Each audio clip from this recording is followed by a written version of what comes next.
Merci d'abord nos hôtes, l'Association nationale des architectes et le Conseil national de l'ordre des architectes et les conseils locaux pour cette invitation. Et puis, Kima Ahmed, on va essayer de se servir aujourd'hui de cette tribune pour aborder les problèmes qu'on a déjà rencontrés par rapport à la maîtrise d'œuvre, surtout en intervention sur le bâti ancien, parce que c'est ce qu'on fait. Et puis, essayer de poser des problèmes pour aller de l'avant. Alors d'abord, comme l'a mentionné M. Ekli Ahmed, il y a d'abord une catégorie très spécifique de l'ancien bâti qui s'appelle, dans la réglementation, les biens culturels immobiliers. Et je rajoute en bas, et les autres. Les autres, c'est la partie dominante. Alors, pour les biens culturels immobiliers, le chemin est très clair à travers la loi 9804 et les décrets d'exécution par la suite. Il y a d'abord la protection. La protection, bon, je vais essayer d'utiliser le laser, non? Voilà. Alors, qui va les classer en monuments historiques, sites archéologiques ou ensembles urbains ou ruraux. En d'autres termes, c'est des secteurs sauvegardés, soit des secteurs archéologiques ou des secteurs sauvegardés. Alors, il y a différentes formes de protection. Soit c'est l'inscription sur l'inventaire supplémentaire, et là, c'est une étape pré-classement, en quelque sorte. Soit c'est le classement qui est définitif, contrairement à l'inscription sur l'inventaire supplémentaire qui va durer, qui a une durée de 10 ans renouvelable, mais c'est le même système de protection. Soit la création en secteur sauvegardé, bien sûr pour les secteurs archéologiques ou les secteurs urbains, les secteurs sauvegardés. Mais cette protection est très bénéfique et elle va, on va dire, préserver ces monuments. Mais quand on voit les statistiques des biens culturels immobilier, ce qui nous concerne nous comme architectes, c'est l'immobilier, c'est pas le mobilier, classé. On a en tout un total de 878 bâtiments ou secteurs confondus sur le territoire national. Alors ce qui veut dire que tout le reste, qu'est-ce qui va protéger le reste? Pour ces 878 bâtiments, il y a déjà un arsenal juridique, il y a une démarche qui est établie, qui est suivie, mais ça va concerner qu'un millier, on va dire, de bâtiments. Après, par rapport à la maîtrise d'œuvre, pour ce millier de bâtiments, les décrets d'exécution par rapport à la maîtrise d'œuvre vont définir les modalités de choix, que ce soit du maître d'œuvre ou de l'entreprise de réalisation. Pour l'entreprise, c'est un peu moins réglé, on va l'aborder.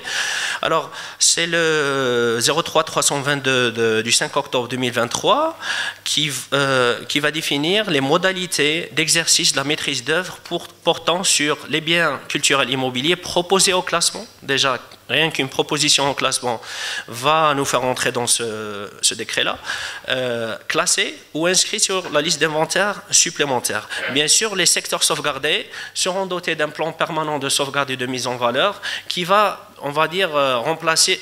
Il ne va pas remplacer le poste, il va être au niveau du poste, il va substituer au poste, il va être intégré au PDAU, au OBDO complètement. Alors c'est 2 degrés de protection, l'une de secteur urbain ou archéologique et l'autre, elle va concerner les bâtiments. Et après, on aura les autres. Pour les autres, on a 2 articles d'exclusion. Ce n'est même pas des articles de réglementation. Alors, pour la 16224 qui va fixer les modalités de rémunération de la maîtrise d'œuvre en bâtiment, on a l'article 12 qui nous dit qui va éliminer toutes les dispositions du présent décret ne sont pas applicables sur l'intervention sur le bâti existant, telles que réhabilitation, rénovation, confortement. Alors, ce qui va rendre caduc ce décret exécutif pour toute intervention sur le bâti. Alors, ça va nous renvoyer à l'arrêté interministériel de 88, qui était en vigueur avant la promulgation du décret. Alors, on retrouve le même article, qui était article 12, on va le retrouver en 80, dans l'arrêté interministériel de 88, à l'article 50. À l'article 50, c'est le même article, mot par mot, qui va exclure une nouvelle fois l'intervention de l'ancien bâti dans la réglementation de la maîtrise d'œuvre, on va dire, en Algérie. Alors ça va laisser un vide, on va dire, juridique énorme par rapport à l'intervention sur le bâti non classé. Pour le bâti classé, c'est déjà réglé, mais ça va concerner quelques milliers d'habitants. Alors que on pose la question à la fin, ici, c'est quid des interventions sur le bâti existant, qui n'est pas classé. Alors, et ce qu'on appelle les autres, c'est la majorité des bâtiments de nos villes qui vont donner l'identité aux villes. On voit la grande poste de Tlemcen ou de Mostaganem, qui ne sont pas, toutes les grandes postes d'Algérie qui ne sont pas classées malgré qu'ils soient des éléments de repère dans nos vies, culturelles, urbains et tout. On voit des bâtiments remarquables, on voit la gare ferroviaire d'Oran. On a fait exprès de choisir un peu des exemples qui s'approchent de Tlemcen, malgré que juste à Tlemcen, il y avait de quoi choisir. Alors, tout ça, ça va rester dans le flou, et on va trouver, le maître d'ouvrage, le maître d'œuvre et l'entreprise vont trouver du mal à intervenir et de se trouver un accord pour intervenir sur cette portion globale des bâtiments qui est existante et qui est aussi vieillissante, qui va nécessiter une intervention pour éviter d'ailleurs des démolitions qu'on voit de plus en plus dans ces quartiers-là. Alors là, tu as le choix de mettre... Oui, justement, là, c'est-à-dire que... Ouais. Donc, par rapport à, déjà, d'une part à la préservation de tout ce qui est vieux bâti, donc c'est pratiquement un vide juridique, comme disait M. Ndjari, ça c'est d'une part, et puis tous ces bâtisses-là, elles ne peuvent plus attendre, surtout, c'est-à-dire l'entretien régulier. C'est-à-dire que tout ce qui est vieux bâti a besoin de l'entretien régulier. L'entretien régulier, c'est des interventions qui nécessitent soit des modernisations en matière d'équipement ou autres par rapport aux bâtiments anciens, et surtout les changements de fonction, parce que avec le temps, ces monuments-là ou ces bâtisses-là qui n'ont pas été bâtis pour être des monuments, ils ont été bâtis pour servir, donc ils changent de fonction. Avec les changements de fonction ou avec la modernisation des réseaux ou autres, donc font que on apporte beaucoup plus de mal au changement c'est-à-dire des adaptations réfléchies ou des solutions réfléchies, que ce soit en matière de réhabilitation ou de restauration. C'est pour ça que depuis la loi c'est-à-dire les dernières lois c'est-à-dire de la maîtrise d'œuvre de 88, qui est donc le texte, l'article 50, est reproduit intégralement sur la loi de 2016, tout le monde se retrouve dans une situation de choix, que ce soit pour la maîtrise d'œuvre ou pour l'entreprise, dans des difficultés. Voilà. Donc, le choix de l'entreprise de réalisation, pratiquement, on est dans le même cas que le choix pour c'est-à-dire... voilà. Donc, comment on choisit l'entreprise? Le bureau d'études qui fait, c'est-à-dire un cahier des charges en matière d'éligibilité, de recommandations ou autres. Donc, on se retrouve face à une situation, moi je dirais très difficile. Comment choisir une entreprise qui va intervenir sur le vieux bâti, que soit classé ou non classé? On se retrouve à faire, je ne dirais pas, c'est-à-dire des histoires d'éligibilité, projets similaires. C'est quelqu'un qui a fait, par exemple, des trottoirs ou autres, ou quelqu'un qui a fait de la réhabilitation sur des immeubles d'OPGI se retrouve c'est-à-dire dans un projet de restauration sur un bâtiment qui date de plus de 3 siècles, donc un contexte totalement différent. Donc j'ai publié sur ma page Facebook ces cas dans lesquels j'en parle, des immeubles vieux de plus de 2 siècles, où ils ont été dénaturés parce que la maîtrise d'œuvre ou l'entreprise pratiquement n'ont pas été choisis sur la base, je dirais, si c'était un bâtiment classé, Donc il y a une certaine responsabilité qui va directement au chef de projet, qui est qualifié par le ministère de la Culture, c'est sa première responsabilité, puis la responsabilité du bureau d'études à faire, je dirais, j'aime pas ce mot, c'est-à-dire à faire des interventions irréversibles. C'est vraiment, c'est signé, c'est-à-dire c'est signé une mort certaine d'une partie de notre patrimoine. Dernièrement, j'ai vu sur des immeubles, que ce soit, c'est-à-dire la démolition d'un immeuble ou une partie d'un immeuble, donc des carreaux, des décors, c'est vraiment très difficile en matière de préservation. Voilà. On est passé sur la partie du choix du maître d'œuvre qui est enfin réglementé. On voit toujours le décret exécutif, le 03-322, mais pour les biens culturels immobiliers. Alors on parle toujours de ce millier d'immeubles. Pour le reste, c'est les mêmes règlements pour un nouveau projet. On va choisir un bureau d'études, on va dire, c'est la phase là. D'abord, la maîtrise devait confier à un architecte agréé au bureau d'études, conformément à la législation en vigueur. Et après, le maître d'œuvre est tenu de confier l'exécution d'opérations, objet de la maîtrise d'œuvre, à un architecte chef de projet qualifié conformément aux dispositions du présent décret.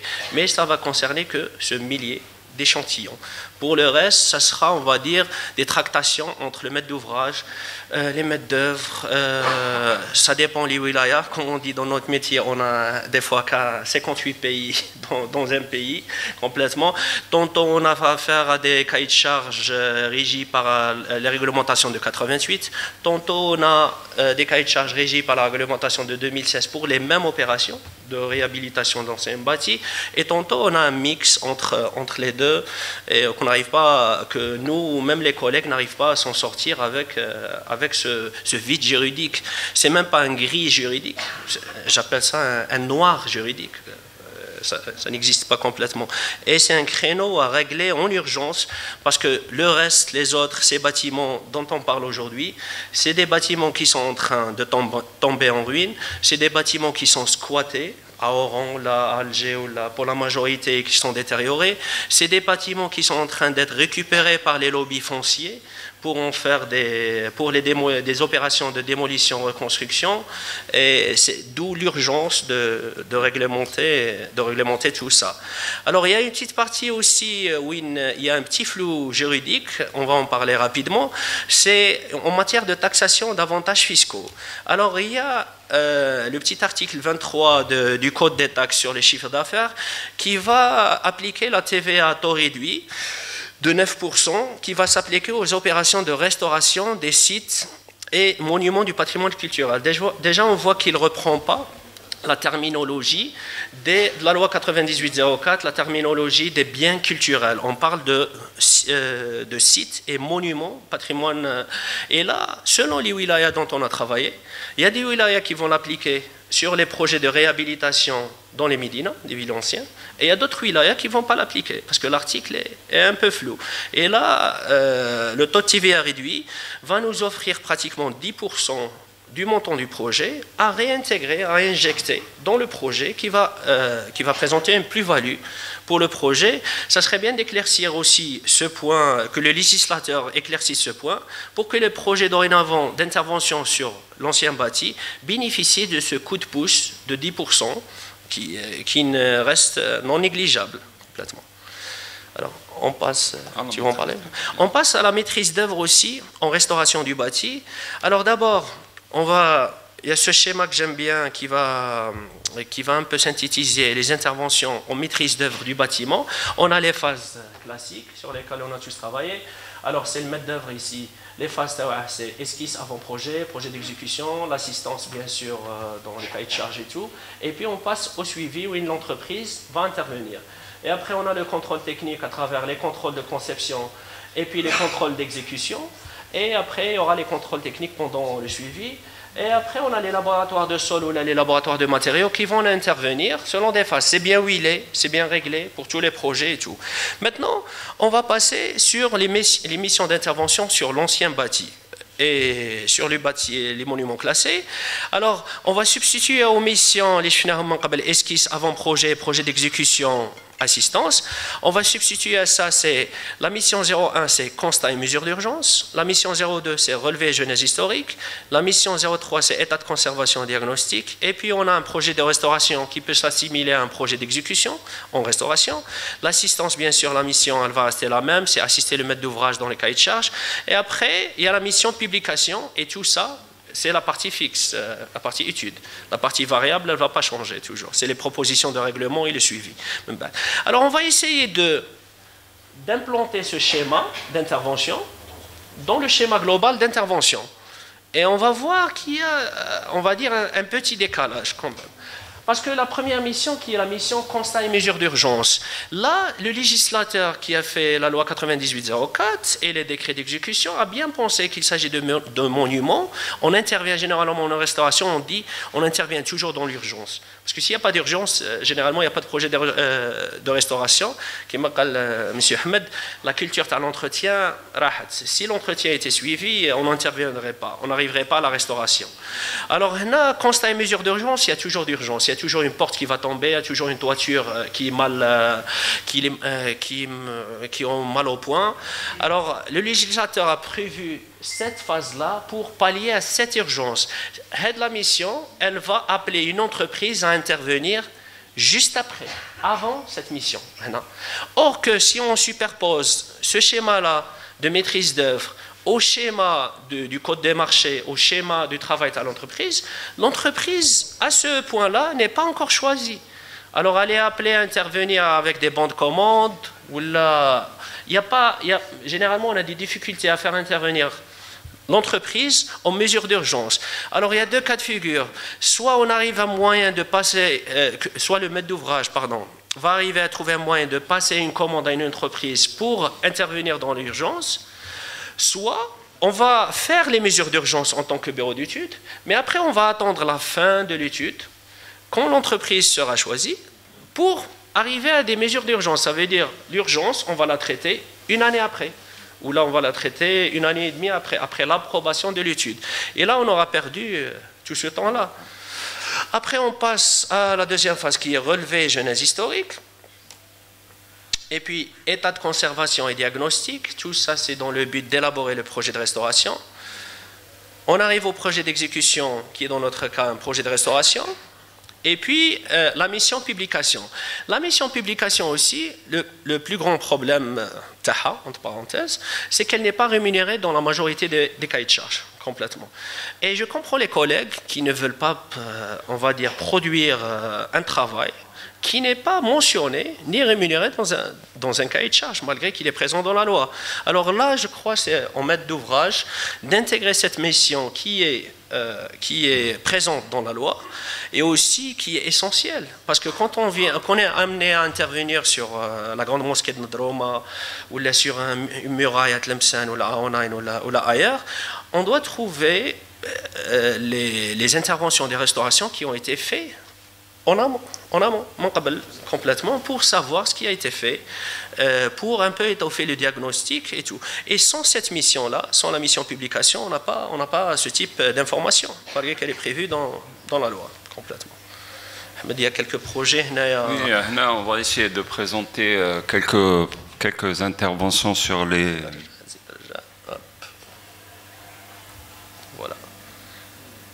C'est un peu des avant-après. Bon, c'est des avant-après, donc, qui n'ont pas... donc, راك تفوت ولا ماشي نفوت هو راه يفوت وحده هذا وين نرجع لك الاولى زيد رجع زيد هذه الاولى لا اللي قبلها سي لا ميزون تاع زيدنا كملها سي بون خلي هكذا نورمالمون سا با باسي voilà. Ça, c'est un projet qui a été fait, donc c'est la manufacture d'armes de Miliana, donc c'est-à-dire une usine d'armement qui a été fait. Ce projet a été fait en 2004, donc il a été terminé en 2008. Donc, c'était pas un monument classé, Et les textes à l'époque, donc on a essayé de faire de notre mieux pour, c'est-à-dire s'inscrire par rapport à l'étude qui a été faite et dans le cahier de charge, donc qui n'a pas été pratiquement élaboré sur aucune réglementation. Je dirais qu'on a travaillé sur la base d'une étude de restauration et puis le projet en lui-même, même pour le choix de l'entreprise. Ça, c'est le théâtre.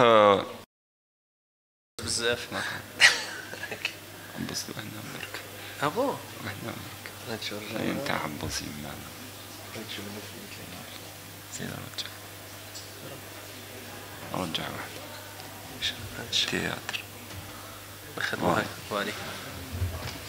C'est le théâtre romain de Guelma qui a été classé sur la liste de 1900. Donc malheureusement c'est beaucoup plus le maire de la ville de Guelma, Joly. C'est un amoureux des pierres, donc qui a chamboulé pratiquement tout ce monument-là qui était au stade archéologique. Il a fait des remontages. Et dans ces remontages-là, il a touché beaucoup de sites dans la région de Soukharas, les sites de Khmissa, Davroch, Tifesh et Tawara. Donc il a ramené beaucoup de matériaux pour reconstruire ce théâtre. Donc après, il y a eu une poutre qui a été faite sur les colonnes en béton. Donc, durant, c'est-à-dire les années 70 par la PC de Guelma. Et donc, on a essayé donc d'intervenir sur le projet parce qu'on a fait un démontage de gradins. On a trouvé que le remontage de ces gradins-là était sur des remblais. Donc, on a fait un démontage et remontage. Et la poutre, on a proposé une structure très dimensionnelle. Et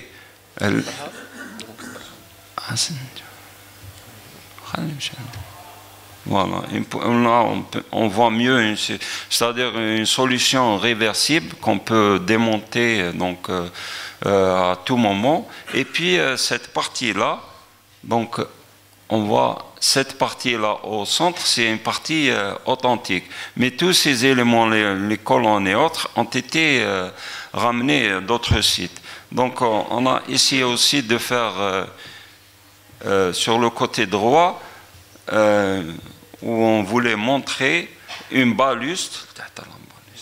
Voilà. Une baluste. Donc on a fait un remontage, c'est-à-dire puisque tous les pierres de la baluste étaient pratiquement disparues, on a fait un petit remontage, c'est-à-dire pour montrer cette partie comment c'était. Voilà. Voilà.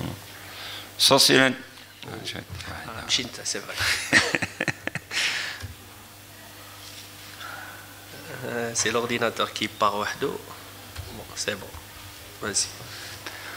Ça, c'est la maison du Shahid Abban Ramadan. C'est leur maison qui a été, c'est-à-dire pratiquement donnée. C'est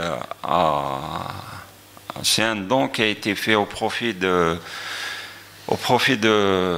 la wilaya Tizi Ouzou. Donc c'est leur ancienne maison, donc qui a été reconvertie en espace muséal, donc avec les deux maisons. Donc c'est une maison qui a subi des interventions, a été construite pratiquement durant le 19e, le 20e plutôt, 20e et avant. Donc début du 20e, donc elle avait perdu ses tuiles, donc on avait trouvé les traces des tuiles anciennes, et puis on a fait la restitution authentique.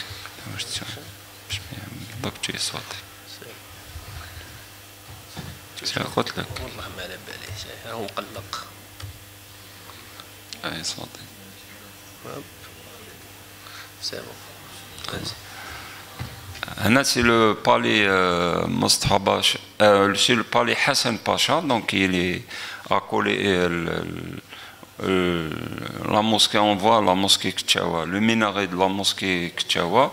Donc on a fait c'est-à-dire pratiquement ça c'est la phase finale sur le projet de restauration. Ça c'est une porte. C'est bon. Ça c'est la porte, ça c'est une porte citadelle de Djidjel, donc qui se trouve dans une caserne militaire. Donc ça a été fait en 2001. Donc le projet en lui-même, on voit sur la partie gauche, c'est-à-dire la porte qui est menacée d'écroulement. Donc on a fait pratiquement une opération d'anastylose, un démontage puis un remontage avec la restauration spécifique des pierres fissurées. On les voit, donc ces pierres fissurées ont fait l'objet d'une restauration en résine et autres. Puis le remontage avec, c'est-à-dire d'une manière offrait cette possibilité de réversibilité, c'est-à-dire entre les joints on a utilisé juste de la chaux.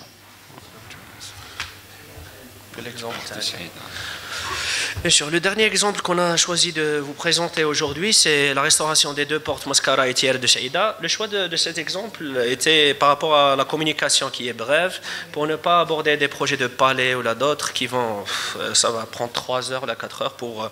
c'est à peu près simple. C'est deux portes pratiquement identiques, parce qu'en restauration il n'y a rien d'identique, c'est toujours, ça paraît identique mais ça ne l'est pas, qui ont été, on va dire, en état qui risquaient la ruine et qui ont été restaurés 2014.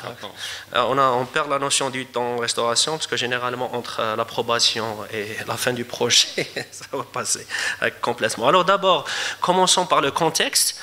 Le contexte, c'est deux portes qui sont situées au cœur de la ville de Saïda. Au cœur de la ville de Saïda, il y a le quartier qui s'appelle la Redoute. Et puis au cœur de la Redoute, il y a ces deux portes qui vont délimiter une portion d'à peu près 100 mètres, 98 mètres et quelques. Là, c'est la porte de Tiaret. Et en bas, c'est la porte de Mascara, avec une route entre les deux. Alors, à notre arrivée, cette route-là était une route, on va dire, pas carrossable, c'était une route mécanique, une voie mécanique avec du béton bitumé, et puis ça circulait. Et d'ailleurs, ces vibrations-là ont fait beaucoup de dégâts aux portes qui sont des portes en pierre taillée, sans jointure, sans cintrage ou autre. Et toutes ces vibrations chaque jour ont fait que les portes se sont retrouvées déstabilisées complètement. Alors, on va voir d'abord, ça c'est la partie diagnostic et détermination des symptômes, des symptômes ou des pathologies, pour arriver un peu au diagnostic et déterminer le projet de restauration. Alors d'abord, il faut savoir que ces portes-là étaient construites dans un schéma de forteresse. Alors elles étaient en quelque sorte confortées d'un côté et d'un autre par une muraille. Quand la muraille est disparue, ces portes-là se sont retrouvées sans leur confortement en quelque sorte, ce qui a fait qu'on avait des déplacements dans un sens et des déplacements dans l'autre sens dû à l'absence de ce confortement-là qui a engendré des fissures, des dégradations des chaînages et puis des dégradations causées par des écoulements d'eau parce que aussi la toiture en bois, en charpente en bois et puis en tuile canal elle était détériorée, ce qui a fait que l'eau. Alors quand vous voyez, c'est pas un problème qu'on va régler, c'est une association de malfaiteurs, de problèmes qui va intervenir sur un monument et puis qui va engendrer un résultat qui peut emmener le monument très rapidement à la ruine. Alors là, la première intervention, bien sûr, c'est l'étaiement et la mise hors d'eau. Là, c'est à peu près partout. Alors, on va arriver, il fallait étayer la porte. Et puis commencer le travail terna, le démontage du fronton, et puis pour arriver aux pierres, et puis voilà, pour arriver aux pierres qui faisaient l'arc de cercle, qu'il fallait démonter parce qu'ils n'étaient pas dans leur emplacement. et puis qu'il fallait remonter et arriver au résultat, les chefs en image en avant. Alors quand on voit ça, on va se dire il fallait démonter des pierres taillées et puis les remonter, et puis voilà. Mais on fait abstraction de tout le reste. Ces pierres-là, ils datent de plus d'une centaine d'années, presque 200 ans. Alors, elles ne sont pas dans leur forme originale. Il y a des pierres qui ont subi des fissurations. Il y a des pierres aussi qui ont subi une modification de forme. Alors, dans un assemblage pareil de pierres taillées, alors c'est vrai, c'est très facile de dessiner sur AutoCAD ou Archicad un trait qui va s'associer une pierre avec un autre, mais là on a de l'érosion de la pierre d'1 centimètre, 1,5 centimètre, 2 centimètres. Alors cette absence, on va dire, de 2 centimètres va faire que le processus de frottement entre les pierres qui maintenait tout cet assemblage, c'est à peu près 3 arcs, des pierres qui va constituer cette porte-là, qui va faire que cet assemblage ne tient plus. Si les pierres ne sont pas en dimension parfaite, ça ne tient plus. Alors, comme l'a mentionné M. Ekli, on a fait en sorte de revenir aux dimensions exactes et à la forme exacte des pierres originales à travers des rajouts où il y avait de la fissuration, de la poudre de pierre, de la résine, tous les procédés possibles pour récupérer un peu de la pierre avec de la même coloration, bien sûr. On a utilisé des matériaux de la région. Et il y avait un travail aussi, d'abord, qu'on dit toujours, comme le dit M. Ougni, il faut dérestaurer avant de restaurer. Il y avait un travail de dérestauration, parce que quand on voit ici, ça c'est la toiture qui était en piteux état. Elle n'est pas visible la projection. Et c'est une initiative, on ne sait pas de qui, de faire un faux plafond en plâtre sur un monument qu'il fallait enlever. Et de les initiatives, bien sûr, elles partent d'une bonne intention, mais des fois, ça va un peu détériorer le monument. Il fallait dérestaurer et nettoyer. On a opté pour le procédé. D'ailleurs, en 2014, on a opté pour l'hydrogommage au lieu du sablage, parce que le sablage, on commençait à en parler, ça laissait des traces sur le monument. C'est pour ça qu'il ne faut pas trop juger nous ou nos collègues, parce que les gens qui ont fait du sablage en 2008 ou la 2009 ne savaient pas le résultat du sablage. Les gens qui ont fait un traitement au laser de la pierre en 2009 aussi ou là en 2010, il n'y avait pas encore de résultats scientifiques qui disent que le traitement au laser, après 5 ans, après 10 ans, va donner des taches noirâtres ou là autre chose. On est en train d'apprendre. Mais là, on avait déjà l'information, on a opté pour l'hydrogommage qui va laisser aucune trace après. Et puis on aura le règlement, l'état de la pierre. Vous voyez ici des pierres avec des fissures ou même des cassures complètes. Vous voyez l'état aussi des joints. Les écarts qui n'existaient pas au moment de la construction du monument. Et aussi, quand on parle de montage, démontage, aussi, il ne s'agit pas de petites briquettes d'1 kilo ou 2 kilos, il s'agit de blocs de 2 tonnes, 3 tonnes, jusqu'à 6 tonnes complètement. Alors, avec tous les risques, ça représente, les ouvriers, l'entreprise et tout, ils avaient peur. Ils avaient peur de déplacer ce pierre. Avec les ouvriers, je vais faire tomber le monument. En plus, c'était à 100 mètres de la wilaya de Mostagan, de la wilaya de Saïda. Le wali, il passait par le chantier pratiquement tous les jours en rentrant à la maison. Alors c'est un travail minutieux, c'est un travail risqué, et je tiens à citer l'entreprise d'Idawi à Saïda. Ils ont fait un travail remarquable. Alors il fallait par exemple remonter, ça c'est des blocs de Hadout al-Fouq, ils pesaient environ 2 tonnes, 2 tonnes 5. Il fallait les remonter au centimètre près, complètement, sans joints. Les joints que vous voyez à la fin, c'est des joints de décoration. C'est pas un mortier de jointage, c'est un mortier de décoration qui existait d'abord, qui existait sur les anciennes photos. C'est pour ça qu'on l'a repris. Après, il y avait les petites portions de mur entre les portes. Alors les portes, les qui sont là et là. Il y a trois arcs, et puis il y a les petites portions de mur. Les petites portions de mur, au début, elles étaient couvertes avec un enduit en ciment qui reprenait le motif de la pierre taillée. Ce n'était pas de la pierre taillée. C'était aussi un travail, on va dire, de restauration de parenthèse, même pas de restauration, c'était une intervention d'embellissement qui partait d'une bonne intention, mais qui cachait un peu la nature du monument. Alors on a choisi de mettre à nu ces parcelles de murs aussi.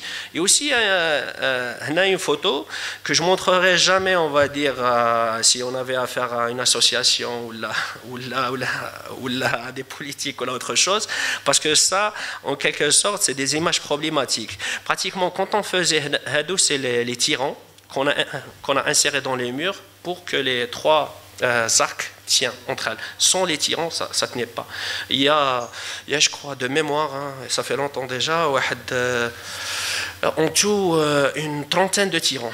Sur les, alors, quand on a commencé ce travail, il y avait des youtubeurs qui sont passés, ils ont filmé, et les murs Hakda Mahloulin, c'est comme une opération de chirurgie, le patient, ils ont filmé et ils ont dit voilà ce qu'ils font au patrimoine de Saïda, ils sont en train de détruire les murs complètement, parce qu'ils ne comprenaient pas où ça allait, ou le but de cette intervention. C'est pour ça que je vous ai dit, ce type d'images, on ne les montre pas un peu partout, c'est juste aux gens initiés qui vont comprendre un peu où ça va en venir. Et aussi pour dire que l'intervention de restauration, au-delà de la théorie, il faut mettre la main à la pâte, en quelque sorte. Et ce n'est pas très joli. C'est comme la chirurgie esthétique. Je choisis toujours cet exemple. On dit que le monsieur ou la femme qui va opter pour la chirurgie esthétique, si on lui montre ce qu'on va faire à son nez, dans son état, elle va être choquée, en quelque sorte. Il va être choqué.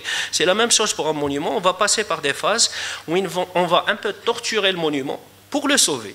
Parce que sans 6 tirants, sans les cintrages, les 3 portions d'arc, ils étaient en train de s'ouvrir.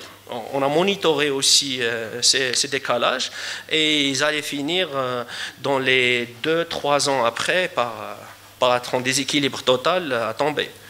En ce qui concerne les matériaux, on a opté bien sûr pour des matériaux traditionnels de récupération. Là, c'est sur tous nos chantiers. Pour la tuile, on a commencé par la récupération de la tuile canal. Au niveau local, on commence toujours la récupération au niveau local. Ça veut dire si on travaille à Tizi Ouzou, on va commencer par Tizi Ouzou, les gens verront Tizi Ouzou, on va aller à Alger, et puis voilà. Si on commence à travailler à Saïda, on va commencer par ramener, on va dire, la tuile de Saïda, d'Oran, et puis voilà, parce que le niveau local va garantir un peu plus d'authenticité, et aussi parce que les moyens de manutention à l'époque de construction n'étaient pas les mêmes actuellement. Actuellement, la brique de Tlemcen se retrouve à Annaba et la brique de Annaba se retrouve à Béchar, mais ce n'était pas le cas au moment de construction de ce monument. Et puis le mortier de chaux était aussi préparé sur place. Bien sûr, on avait le choix entre le mortier de chaux de Saïda ou de Barriyan. Le choix était fait. Saïda, c'est Saïda, on travaille avec celui de Saïda. Et là, on va arriver à des résultats. La portion, on va dire, de muraille qui a été détruite, la deuxième photo. On a substitué un confortement en briques pleines. Alors pourquoi en briques pleines? Là aussi, c'est des choix en restauration. Il n'y a pas de bon choix ou de mauvais choix, mais il faut faire un choix.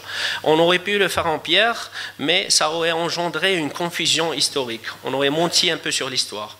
Ça veut dire quelqu'un de non initié ou même quelqu'un d'initié dans 10 ans, 20 ans, si on avait fait ce comportement en pierre, on aurait dit c'est la portion de la muraille originale de la muraille de la Redoute, complètement. C'est ce qui fait à Marrakech, c'est ce qui se fait ailleurs pour des buts touristiques, mais c'est un peu mentir sur l'histoire. Alors on a fait opter pour le choix de la distinguabilité. C'est une intervention de restauration. On veut qu'elle soit lisible en tant qu'intervention de restauration, en quelque sorte. La toiture, quant à elle, a été refaite chez un artisan menuisier de Saïda, qui l'a refait à l'identique en utilisant même des morceaux de bois de l'ancienne toiture. Et puis le résultat de la muraille, quand on a enlevé l'enduit en ciment, c'était à peu près ça. Les tuiles canal, là aussi, les tuiles canal, on n'a pas réussi à trouver le nombre suffisant. Alors après, on a cherché dans toute la production algérienne des tuiles. Je crois que l'usine de Mrnia qui produit encore de la tuile canal non émaillée, parce que tout le reste vont opter pour la tuile émaillée qui va faire tâche. Là, il y a l'usine, heureusement qu'on a l'usine de Mrnia parce qu'elle a été reprise par les ouvriers et parce que les ouvriers n'ont pas les moyens d'acheter de nouvelles machines pour faire de la tuile émaillée, mais ils continuent à produire de la tuile non émaillée pour notre plus grand plaisir. Bien sûr, il y a les artisans aussi dans les environs de Tizi Ouzou et tout qui font de la tuile à mesure, qui font de la tuile à mesure au four. Aussi, une des actions importantes qui nous a pris beaucoup de temps et beaucoup d'efforts, c'est de piétonniser toute cette partie-là. Parce qu'on a été très clair avec les autorités locales au début du projet. Si on fait de la restauration et on laisse les véhicules circuler, les véhicules mécaniques circuler sous ces arcs-là, on va revenir dans 10 ans, on va revenir dans 15 ans. Ça ne serait pas tenable. Alors, après beaucoup de tractations avec les autorités locales, les riverains, après des compromis aussi, parce qu'il y a une école là, où on a aménagé une voie carrossable pour l'école, pour qu'elle soit alimentée en denrées alimentaires complètement, mais on a piétonnisé toute cette partie-là de 100 mètres et c'est une joie, on va dire, de visiter. Ça, c'est des photos de 2021. Je crois même actuellement, à chaque fois quand on passe par Saïda, on voit que les gens se sont appropriés ces espaces-là, que c'est devenu un peu la balade de Saïda, complètement. Quand il y avait la circulation mécanique, ben, c'était pas aussi, on va dire, convivial et aussi jovial. Tu veux le plan permanent ou là tu veux parler du projet? Juste par rapport à ces interventions-là, parce que c'est-à-dire le bureau d'études en lui-même doit apporter des solutions en matière de confortement. Il y a un danger centre à la ville. Donc travailler les centres-villes, c'est pas aussi facile parce que on a affaire à une multitude d'avis, donc c'est difficile, c'est-à-dire d'expliquer aux gens ce que nous sommes en train de faire. Donc là, les solutions, donc apporter tout, donc beaucoup plus. Nous sommes des architectes, on fait de la restauration, on propose des solutions réversibles. Tout le monde, c'est-à-dire par la suite, il y aura d'autres interventions, mais ils verront que nos solutions restent toujours réversibles. Donc ils peuvent changer ce qu'ils veulent et puis surtout montrer que ce projet a été fait, disons, où il montre tout ce qui a été fait de nouveau. C'est tout à fait normal. Il y a des matériaux qui ne vont pas résister à l'éternité, tels que le bois, donc la tuile, malgré les traitements. Mais là restent les travaux, c'est-à-dire d'entretien régulier. Donc s'il y a régulièrement de l'entretien, ces travaux-là, c'est-à-dire ont une durabilité plus importante. Je ne sais pas si on a encore, Monsieur le Président, un peu de temps pour parler du plan sauvegarde. Maza, pas de problème.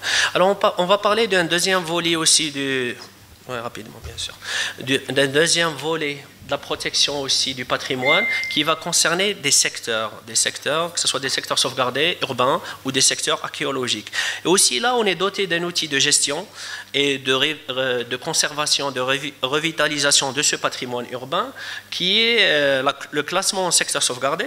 On l'a vu au début de la présentation, et puis le plan permanent de sauvegarde et de mise en valeur qui va être un plan de gestion un peu de ces ensembles classés. Et là, c'est très intéressant parce que ça va nous permettre de sauver en quelque sorte des portions de Médina. Ce n'est même pas des portions de Médina, c'est des Médina entiers, des portions de villes coloniales aussi qui sont dans les secteurs sauvegardés. D'ailleurs, l'exemple, c'est le plan... C'est le PPSM-VSS de Mostaganem, c'est le plus grand d'Algérie, il fait plus de 100 hectares. On a fait aussi le plan de sauvegarde de Ndroma, Mdeya et puis quelques autres complètement. Alors avant de parler de ça, on va parler des problèmes à la fin. Le déroulement et après on va parler un peu des problèmes. Alors c'est l'exemple du secteur sauvegardé de Mostaganem, c'est le plus illustratif. Les limites elles sont en rouge. Alors c'est le port Amsterdam pour ceux qui connaissent, et après on a l'ancienne ville de Mostaganem, la plus ancienne, la ville ottomane avec les équipements de Drb Tobbana et puis le Matmar. Et puis on a tout le quartier de Tijdit. Et puis on a une portion coloniale. Ça va inclure la grande poste de Mostaganem, ça va inclure le palais consulaire, ça va inclure des bâtiments coloniaux, on va dire majeurs, de Mostaganem complètement.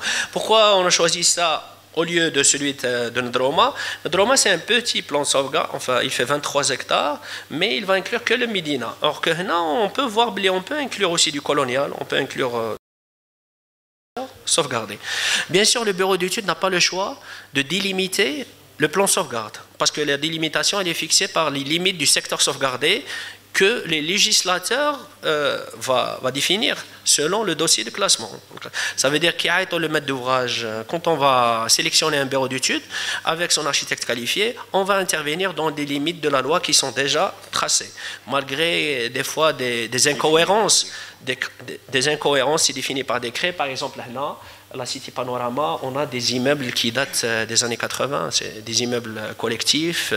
Alors l'implantation, bien sûr, en îlot, pardon, c'est pas l'implantation en îlot, l'implantation en barre et tour, complètement déstructurée.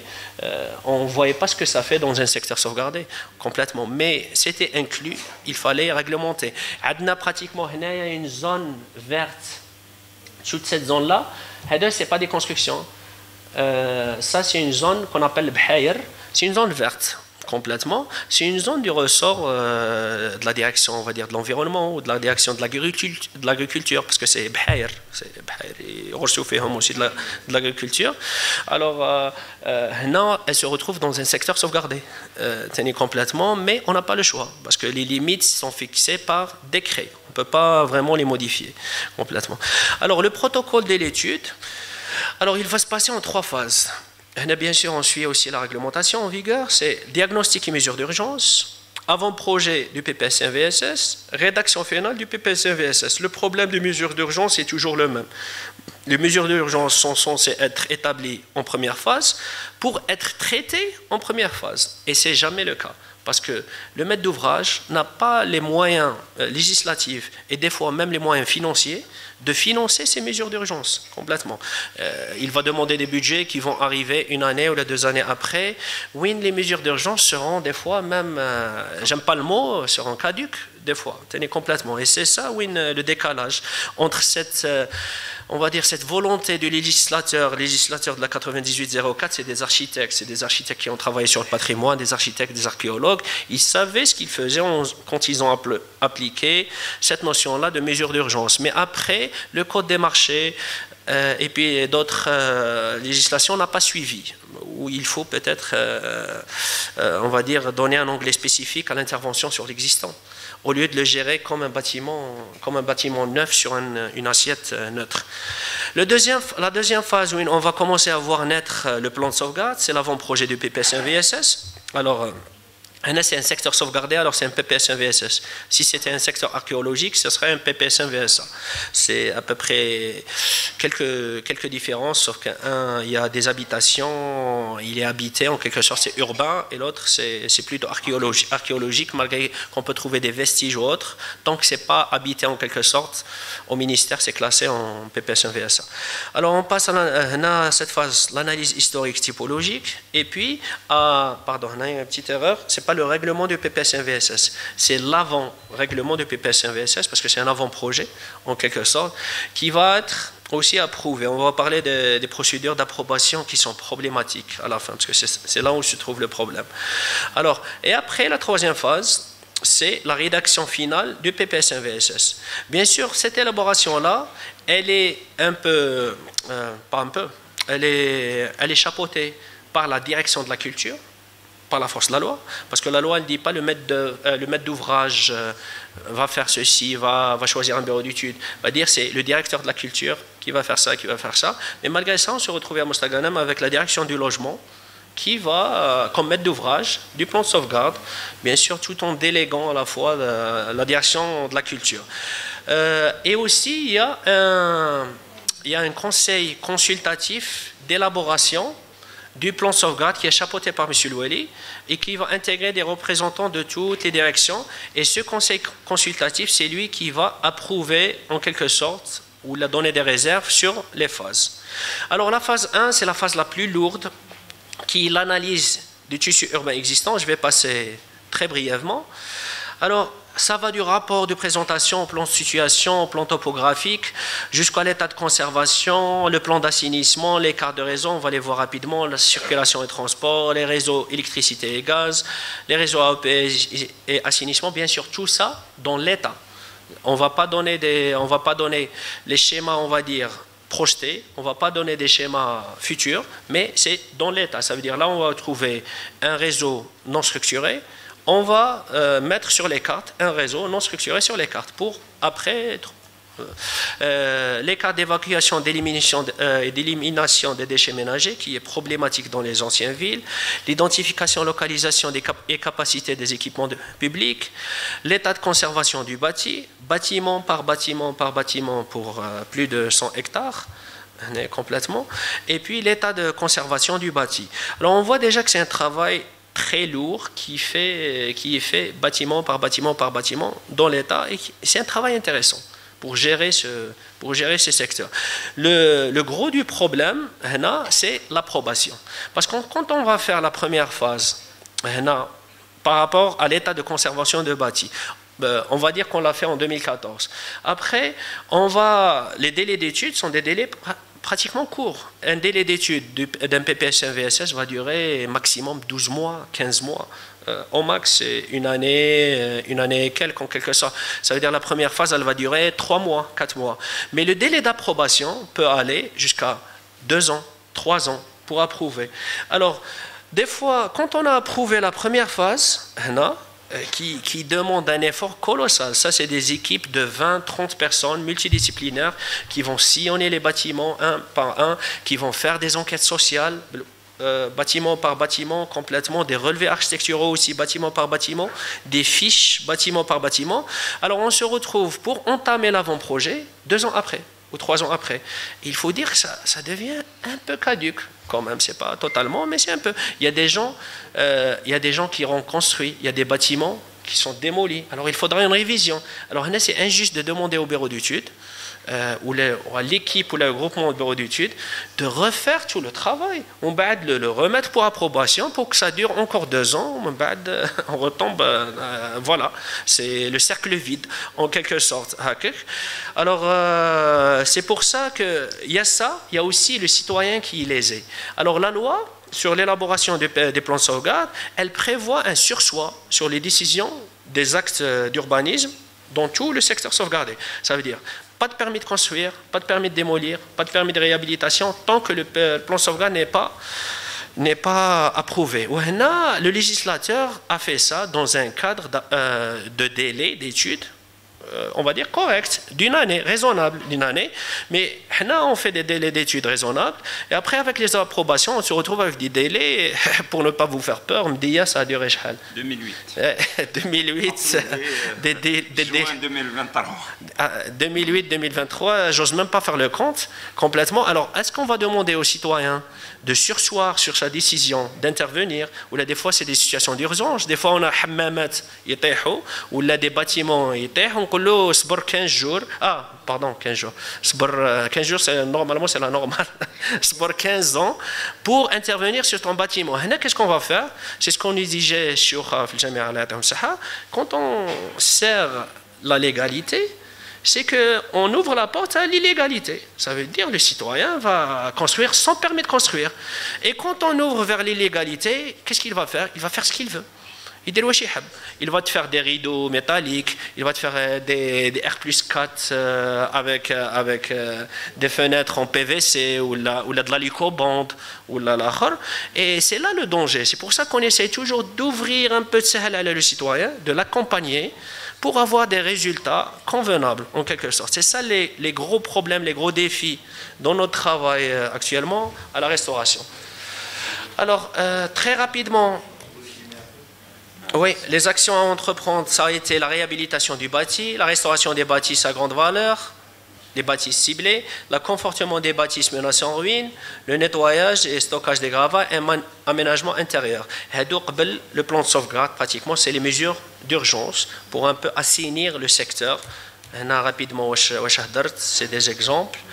Et puis, la phase réglementation, quand on a affaire à 100 hectares d'un milieu urbain, on ne peut pas la réglementer en un seul morceau. C'est impossible parce que c'est 100 hectares et c'est 1000 ans. 1000 ans de construction de l'homme, c'est pas... Alors, on a intervenu sur le on a découpé ce secteur en zones homogènes et après, chaque zone homogène a été réglementée selon son caractère spécifique, qu'elle soit ancienne, coloniale, nouvelle ou mixte, avec une réglementation spécifique. On ne peut pas imposer dans une zone coloniale de ne pas dépasser du R+1. Ça serait pas logique complètement. Puis voilà, on arrive à une réglementation qui va être beaucoup plus poussée qu'une réglementation du POS, qui va réglementer toutes les actions d'urbanisme, les règles d'architecture, les règles d'urbanisme, les règles d'aménagement, pour les constructions nouvelles et pour les constructions existantes aussi, tenues complètement, et aussi pour les espaces non bâtis. C'est une réglementation très, très lourde, mais qui est permissible. On peut construire dans un secteur sauvegardé, aussi ça c'est très important à dire. On peut faire des projets innovants dans un secteur sauvegardé, il n'y a rien qui l'empêche. Ça ne veut pas dire نبني بالحجرة ولا الطين secteur sauvegardé. On va essayer de faire un petit parallèle pour résumer. Donc, juste essayer de faire un parallèle avec les études de PDO, donc, qui malheureusement, sur l'instruction du Premier ministre, donc ces études-là ne sont plus confiées à des bureaux d'études privés. Donc c'est beaucoup plus les études de PDO et POS exclusivement faites par les bureaux d'études publics, étatiques bien sûr. Donc je ne sais pas si peut-être plus tard ça va être la même chose pour les plans de sauvegarde. Donc le PDO qui a son objectif, c'est beaucoup plus chercher soit des poches urbaines ou des espaces pour, c'est-à-dire tous à gérer cette croissance urbaine. Donc le plan de sauvegarde, son objectif primordial, c'est de gérer ce secteur sauvegardé et son périmètre de protection qui est de 200 mètres sur le périmètre, c'est-à-dire sur l'ensemble du périmètre sauvegardé, classé. Donc, c'est-à-dire sa mission principale, c'est de sauvegarder, accompagner le développement. Ben, je vous remercie pour votre assistance et puis encore une fois, merci beaucoup.